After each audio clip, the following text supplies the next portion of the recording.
Après ses propos sur l'arbitrage face à l'Algérie, Bertrand Traoré a été sanctionné par les instances africaines. La réaction de Bertrand Traoré n'est pas passée inaperçue. À l'issue de la défaite du Burkina Faso face à l'Algérie lors de la deuxième journée de la CAN, l'ancien joueur de l'Olympique lyonnais avait exprimé une vive frustration concernant l'arbitrage.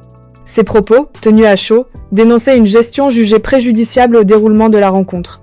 Tout en reconnaissant la victoire algérienne sur le terrain, le capitaine burkinabé estimait que certaines décisions avaient nui au spectacle et à l'équité du match.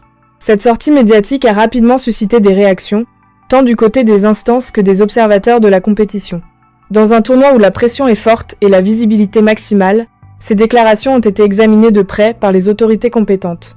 Les conséquences n'ont pas tardé. À la suite de ces déclarations, Bertrand Traoré a été sanctionné par une amende de 10 000 $ pour propos offensants. Une décision prise par la Confédération africaine de football, soucieuse de préserver l'image de la compétition et le respect des officiels. Cette sanction reste toutefois strictement financière. Aucune mesure sportive n'a été retenue contre le joueur, qui restera donc disponible pour le 8e de finale avec le Burkina Faso. Un point important pour une sélection encore en course dans la compétition et qui compte sur l'expérience de son leader offensif. Dans la foulée, Traoré a présenté ses excuses auprès de la CAF, reconnaissant le caractère excessif de ses propos.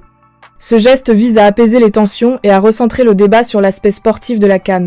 Cet épisode relance néanmoins la question sensible de l'arbitrage dans les grandes compétitions internationales. Entre pression du résultat, intensité émotionnelle et exposition médiatique, les joueurs sont souvent à la limite dans leurs réactions. Pour le Burkina Faso, l'enjeu est désormais clair, tourner la page de cette polémique et se concentrer sur la suite du tournoi.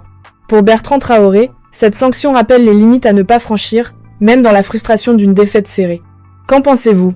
Les propos de Bertrand Traoré méritaient-ils une sanction financière? Dites-le en commentaire et abonne-toi pour la prochaine brève vidéo.